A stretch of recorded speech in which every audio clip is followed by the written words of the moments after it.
Carter. Another case for Nick Carter, Master Detective. Yes, it's another case for that most famous of all manhunters, the detective whose ability at solving crime is unequaled in the history of detective fiction. Nick Carter, Master Detective.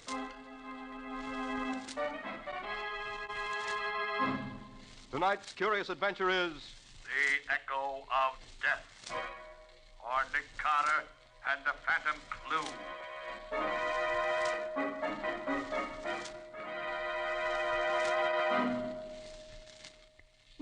No, please, don't kill me. Don't kill me. Hold him still. They're just like that. This has got to look right. No, I'll do anything you say. I'll forget everything I know. Only don't... All right. He's dead. Now come on.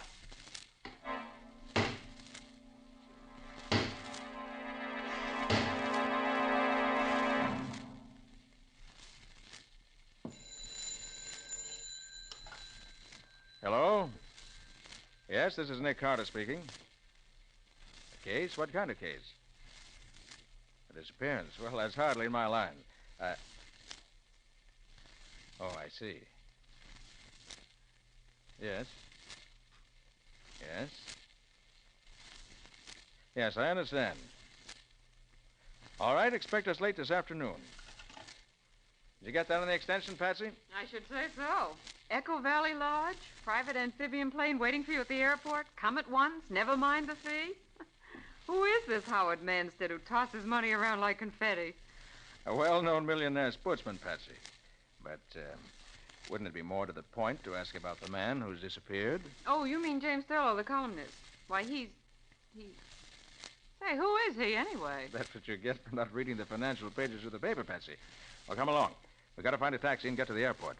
Well, aren't we going to take anything with us? Oh, yes, of course. I was forgetting. I thought you were. I'll need my new dress. We'll want Scubby. Call him and tell him to meet us at the airport. He knows Thurlow. They write for the same paper. But why aren't we going to... Oh, and one other thing, Patsy. Bring along Volume 3 of the Encyclopedia, E to H. Scubby Wilson and Volume 3 of an encyclopedia. That's just what a girl needs for a visit to a millionaire's hunting lodge.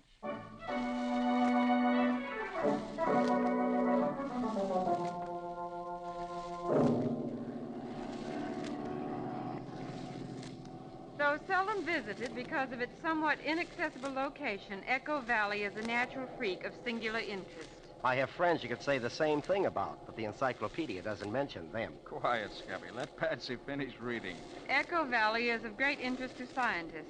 Sounds occurring in certain areas of Echo Valley may be repeated as many as 13 times, echoing from cliff to cliff in gradually diminishing volume. Why do encyclopedias always use so many words to say so little?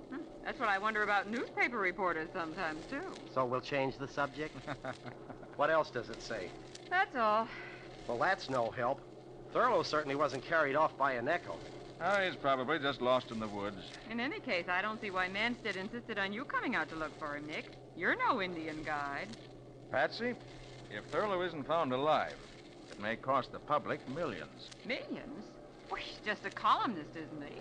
Just a columnist? He's the smartest financial reporter in New York. And Thurlow's more than just a reporter, Patsy. In the financial column he writes, he sometimes tips the authorities off to big stock swindles and other kinds of financial skullduggery. Right. It was Thurlow who broke open the Nemo Bank scandal 3 years ago and sent the whole board of directors to prison. And for some time, Patsy, Thurlow has been hinting in his column that he was on the verge of revealing some kind of tie-up between certain politicians and one or two big operators that would rob the public of millions. Oh, then if anything happened to him now, before he's had a chance to tell anybody what he knew, the scheme would go through his schedule. Right. That's why he went to Echo Valley Lodge. Manstead, an old friend of his, invited him out so he could work in peace for a few weeks. Scubby. Huh? Is it true that Thurlow was on the verge of a nervous breakdown when he left? Oh, he was walking around in circles talking to himself, Nick. He had almost all the dope he wanted, but he still hadn't got the name of the guy behind the whole scheme. He took along a whole bunch of records of stock transactions. He said they might give him the clue he needed. And, hey, look, ahead of us. Echo Valley. It is, isn't it, Nick? No doubt of it, Patsy. But look, that isn't any Echo flying toward us. A plane. Nick, it's a plane flying up out of Echo Valley. Yes. Yes, it's a private amphibian. I thought this plane of Manstead's was the only one in these parts. Now, the pilot's seen us. Huh. He's turning out of our line of flight. You suppose he wants to avoid us? I'll bet he doesn't want us to see his markings. He is trying to avoid us. Oh, pilot, swing over so we can get a look at that plane down there. Right, Mr. Carter.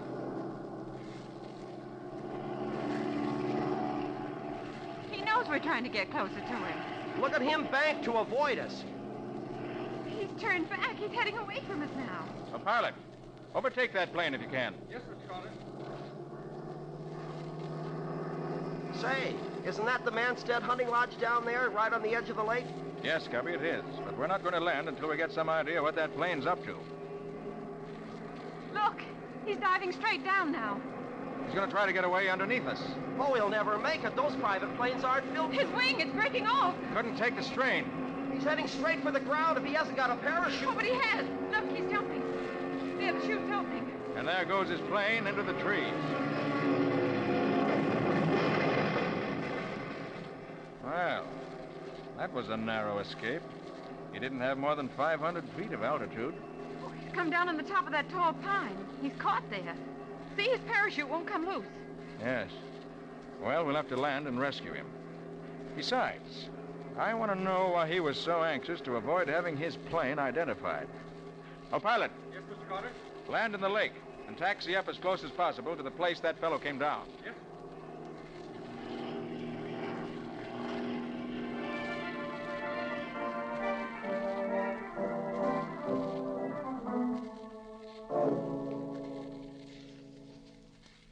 Oh, wait a minute, Patsy. I'll lift this one up for you. There you Watch are. out Okay, that branch doesn't thanks. snap back in your face, Betsy. Well, aren't we almost there? Yes, there's the clearing. Just ahead. Only a few more steps. Oh, and they say exercise is good for you. Oh, there. There's his parachute. I think I can see him hanging among the branches. He's hurt or he'd call to us. Come on. His shroud lines are caught among the branches. I can see that much. Well, he's just dangling there. Hey, you up there. Can you hear us? You all right? He doesn't answer. Look, I'll climb up and see if I can... No. Wait. What is it, Nick? Look at those shroud lines. They're wrapped around his neck. Yeah. Look at the way his head is twisted to one side. Yes. His neck's broken. He's dead. What? Oh. When he landed in the tree, he got tangled in the lines and... I wonder. Nick, what do you mean? Look down at your feet, Scubby. Huh? Cigarette butt. What? Somebody must have been here before us. Maybe. But its position makes me think the cigarette was smoked by him up there. Oh, but that's impossible, Nick. It's been just about an hour, Scubby, since he crashed. He knew we'd come after him. So if he was hurt and couldn't get out of his chute harness, what would be more natural than for him to smoke a cigarette and wait to be rescued? But he's dead. Because somebody reached him before we did and murdered him.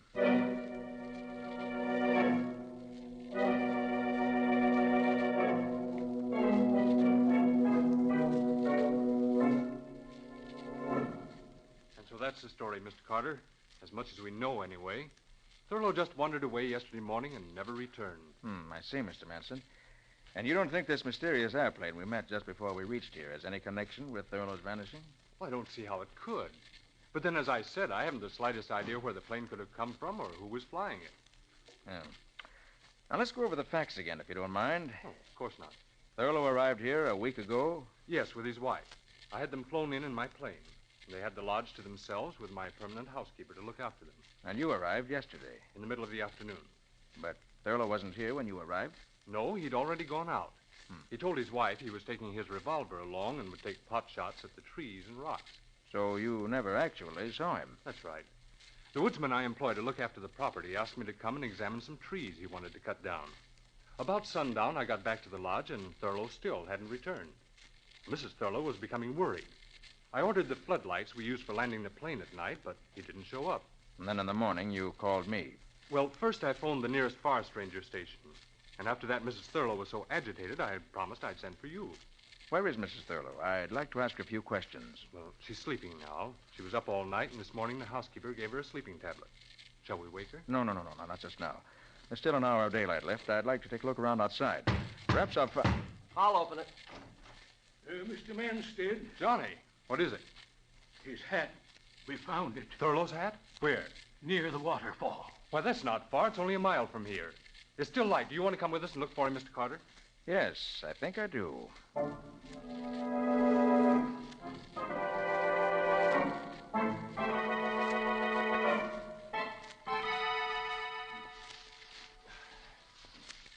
Oh, gosh, my ankle. Oh, boy. There's the hat, Mr. Manstead. In that bush. But what in the world could Thurlow have been doing in here? This isn't a trail to the waterfall. It isn't a trail at all as far as I'm concerned. It's a jungle. It used to be a trail to an old one-room cabin, but there's no reason Thurlow would go there. Well, maybe if we yell, he'll hear us. He might be in there with a busted ankle or something. Go ahead and try, Scubby. Thurlow! Thurlow!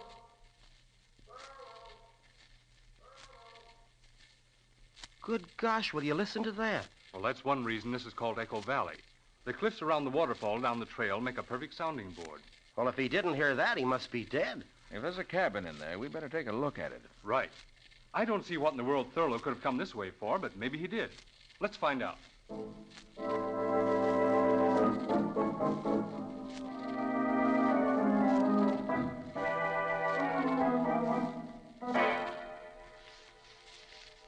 There it is. Where, Manstead? Oh, there, between those two trees. See it? Oh, yes. It's only another 40 yards. Well, come on, then. Oh, Scubby.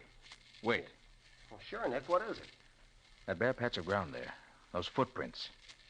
Thurlow's footprints. You sure, Scubby? Sure. I've seen those pointed shoes of his too often not to recognize the footprints anyplace. Come on, Nick. Yes. I'm coming. Thurlow's a tall man, isn't he, Scubby? He's a tall man like I'm Henry Ford. He's about 5'5". Why? I thought that... Well, never mind.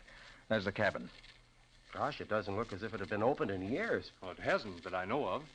But there are Thurlow's footprints going right up to the door. And somebody's opened the door recently. Look at these broken spider webs around the door jamb. But it won't open now. Here, let me try. It ought to open without any trouble. Yeah, but it doesn't budge. That's strange. Let's take a look through the window. The window's boarded over. The boards haven't been touched. I nailed the window up myself 3 years ago. Nobody came here since. And someone has come here. Thurlow. And he must be inside now. But the window hasn't been touched, and the door is barred on the inside. It looks bad. We'd better break the door down. Suppose we have old Johnny use his axe on it. That'll be quicker. Of course. Johnny, smash the door open for us. Stand back, please.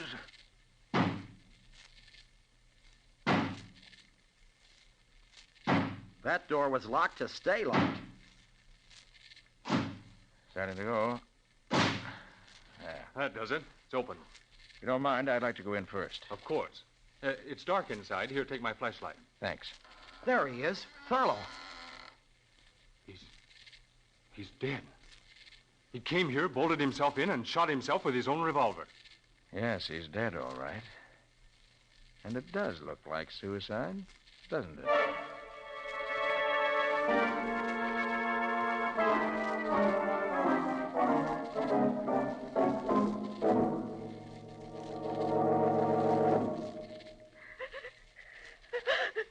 Now, Mrs. Thurlow. Jim couldn't have killed himself, Mr. Carter. He couldn't have. I'm sorry, Mrs. Thurlow. I wouldn't intrude on your grief if it wasn't necessary. Now, first of all, what kind of mood was your husband in yesterday morning just before he disappeared? He was very agitated. Agitated? Well, do you know any reason why he should have been? I think he just found a clue to the identity of the man he was seeking. The one behind this plot to upset the stock market. Did he say who it was? No, he just said he'd stumbled on a clue. And he was so shocked he could hardly believe the evidence. That was why he went out into the woods. He wanted to be alone to think the matter through. Perhaps his notes will tell us what he found. Yeah, I thought of that, Nick. After Mrs. Thurlow woke up and I talked to her while you and Scubby were out with Mr. Manstead, we tried to read his notes. But they're in some kind of a shorthand that nobody can read but himself. I can make out a few words here and there, but not enough to help. Well, we'll have another try at it later. Please go on, Mrs. Thurlow. Well, that's almost all, Mr. Carter. Jim went out about 10 in the morning. I stayed here in my room reading. About half an hour later, I thought I heard a shot. All of a sudden, I was terribly frightened. Frightened? Of what? I don't know. It was just a feeling. Then I heard the far-off echo of somebody hammering. It was... Oh, it sounded like somebody hammering down the lid of a coffin.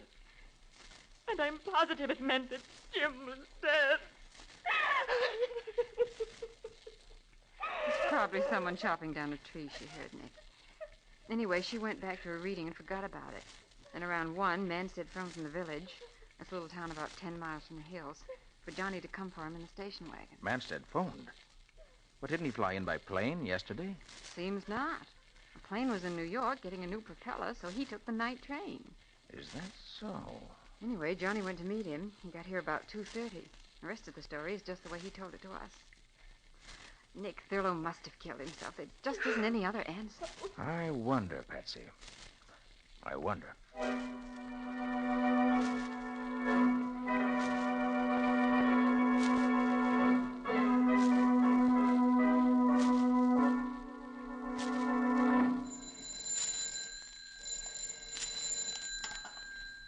Hello? Yes, speaking.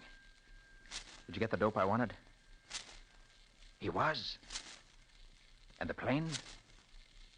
Then check every airfield within 50 miles of the city. Yes, I know it's a big order, but somebody's playing this game for big stakes. No, that's all. Call me back when you've learned something. Hello, Carter. I didn't know anybody was here in the library. I took the liberty of phoning New York. I was trying to check on that mysterious plane that we saw crash yesterday afternoon. I see. Did you learn anything? Nothing yet. You know, I have a theory about that plane, Carter. I'd be interested to hear it, Mr. Manstead. Well, we're only 100 miles from the border, and in the past, planes engaged in smuggling aliens into this country have landed in this region. Now, I'm willing to wager this chap, who was so anxious to avoid being seen, was engaged in doing something like that. Certainly sounds plausible. Nick! Oh, Nick! Oh, yes, Cubby. Oh, there you are. Oh, top of the morning to you, Mr. Manstead. Good morning. Say, I was looking for the two of you. Forest Ranger Thompson and 2 of his men are down at the landing waiting in your launch, Mr. Manstead. They want to get started down the lake to bring in the body of that flyer who was so unlucky when he bailed out of his plane yesterday. Of course. You're coming with us, aren't you, Carter? Yes, indeed. I'm just as interested as you are to see if your theory turns out to be right. Oh, what about Patsy? Shall I go find her? Oh, no, Scubby. She's staying here in the lodge with Mrs. Thurlow. They're going to spend the morning going over Thurlow's notes, trying to decipher them. Well, let's get going. I want to get back in time to phone a story to my paper.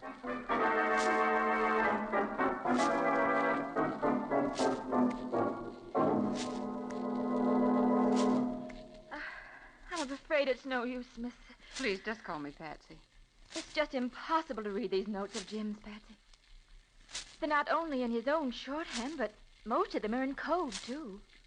Here's something that seems as if it might mean something. See, it says, I can HB it. H.B. Hardly believe. I can hardly believe it. Yeah. Of course, that's what it means. And here's some more. It's clearer. Shall I tell Manstead what I know? The next line. Better not. Instead, must get back to New York. Well, that's clear enough. But the next line. My life, M.B. Indeed. That doesn't mean anything to me. My life, M.B. Indeed. My life may be in danger. Oh. And then there's just one last sentence that he never finished. To think that the one man in the world.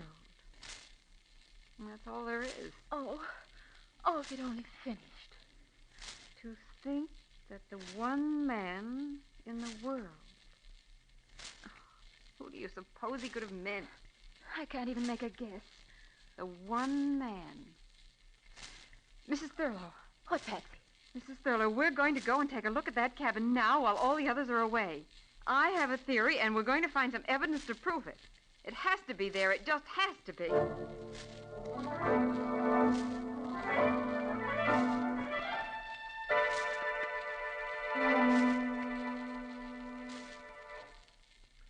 Hello, Nick, my friend. Hey, what's troubling you? You've been sitting out here on this rock for an hour ever since we got back, looking mean enough to bite your grandmother. Scubby, that poor devil of an aviator whose body we brought in was murdered. And Thurlow was murdered. And I can't prove it. But, Nick, couldn't you be wrong? The aviator certainly looked like a natural accident. And Thurlow, if I ever saw a case that looked more like suicide, well, I don't know where it was. Well, that's just it. The aviator I can explain. Someone slipped through the woods, reached him before we did, climbed the tree he was caught in, and strangled him with the shroud lines in his parachute while pretending to help free him. But Thurlow, his own footprints leading into the cabin. The window boarded over and the door bolted on the inside. If somebody killed him, well, how did they get out? I don't know, Scubby. It isn't possible. Yet it was done. I'm going to break the... Hey, Scubby, what's that in your hand? Oh, just a shiny new nail I picked up somewhere. Somebody must have been fixing something. A nail. And Mrs. Thurlow said she heard the echo of hammer blows the morning her husband died. Yeah, said they sounded like somebody hammering down the lid of a coffin. Dames sure have imaginations. But that's just what she did hear. Huh? She heard the echoes of somebody nailing down the lid of a coffin.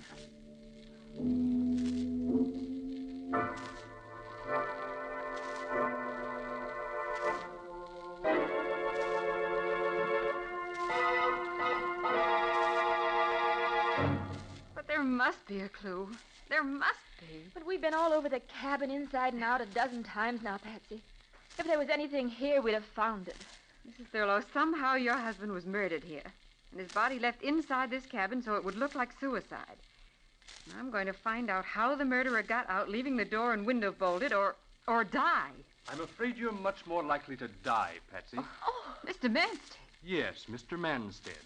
After we returned to the lodge and I learned the two of you had disappeared in this direction, I thought I'd better find out what you were up to. You killed my husband. Of course he did. Who else could your husband have meant by the one man in the world he'd never have believed guilty? But he was Jim's friend. That's what he wanted you to think. He pretended to be a friend so he could always keep checking what your husband learned. And he invited you both here so he could commit murder if he decided it was necessary. A very interesting theory. But I'm afraid I can't give you a chance to tell it to anyone else. Johnny, Right here, Mr. Manstead. come inside and close the door. What are you going to do to us? He thinks he's going to kill us. He hasn't got that gun in his hand for fun. Johnny, the old mine shaft is close by. Now, if these two ladies out walking had the misfortune to stumble into it, it would be very tragic, wouldn't it? Lots of people fall down old mine shafts. So they do. And I'm afraid another such accident is about to happen. You can't get away with it, Mr. Manstead. Nick Carter won't let you. Oh, well, perhaps even clever Mr. Carter may have to have an accident. Help me silence him, Johnny. Quickly. No, Nick! Quiet! No! Quiet, I say! All right, now, Johnny, knock them both on the head and keep them quiet. All right, Manstead. Let go of her. You, Carter. Nick, look out, his gun! Drop it, Manstead, Johnny, kill him! Kill him! Johnny, put down that axe or I'll shoot. Yes, sir. He's dead. I'm afraid so. Patsy, either of you hurt? No, Nick, you came just in time. But how? How did I know Manstead was a murderer? I knew that from the time we found this cabin. But it took an echo to prove it. The echo, Mrs. Thurlow, that you said sounded like someone hammering. But I don't understand. Scubby's bringing Ranger Thompson. Soon as they get here, I think I'll be able to clear up a lot of mysteries.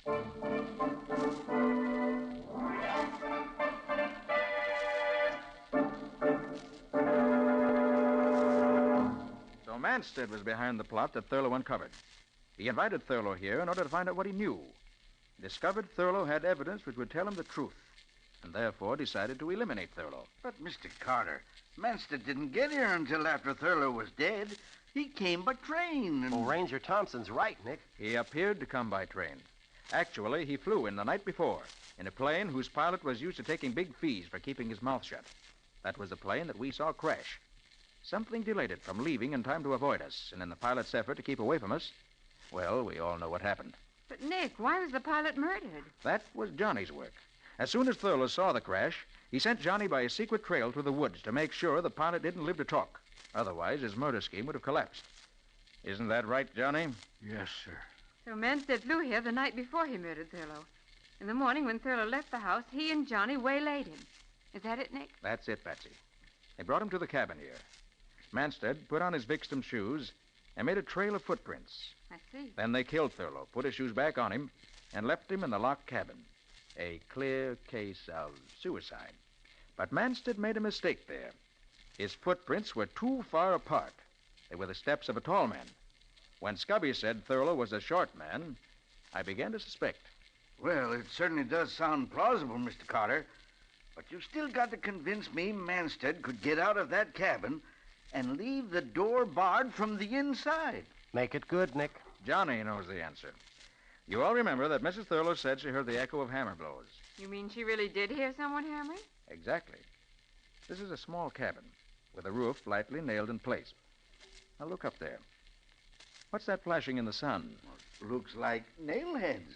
Somebody's hammered new nails into that roof all along this side. Nick, is that the clue I was looking for? That's the clue you were looking for. Scubby and I saw it yesterday, but we weren't smart enough to know what it meant. Here, I'll take Johnny's axe and push the blade in under the eaves and pry upward like that. What's the whole roof's lifting up. Well, blow me down. Manstead and Johnny pried up the flimsy roof before they killed Thurlow. Then, leaving the door barred, they climbed out. And Johnny nailed the roof back into place. Right. So they were hammering the lid on the coffin, so to speak. Thurlow's coffin. And due to the curious echoing qualities of the rocks, the sound carried to the lodge, and Mrs. Thurlow heard it. I didn't think it meant anything until I noticed the nail Scubby picked up someplace. The nail Johnny must have dropped. And then I remembered the hammering sound Mr. Thurlow spoke of. And suddenly the whole thing was clear. Well, it sure wouldn't have been clear to me if you hadn't explained it, Mr. Carter. I certainly wouldn't ever have worked it out with just an echo for a clue. Oh, but that was an unusual echo. Remember how cleverly it answered? And when it comes to answers, Scubby, Nick Carter is the man who gets them.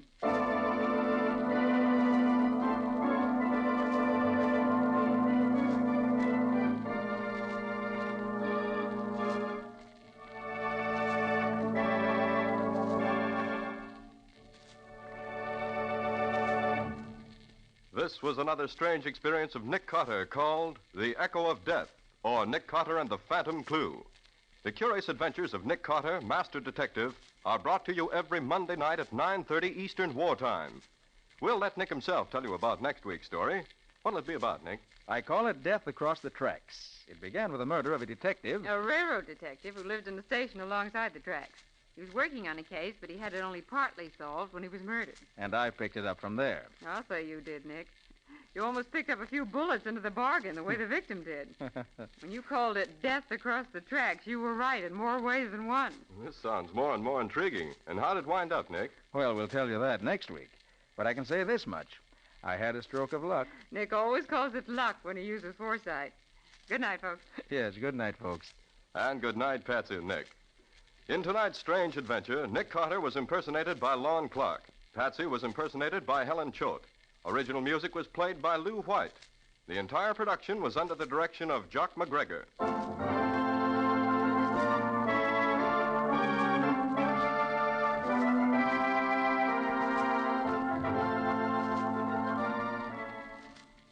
Next week at 9:30 Eastern Wartime, listen to another curious adventure of Nick Carter entitled Death Across the Tracks, or Nick Carter and the Mystery of the Midnight Train.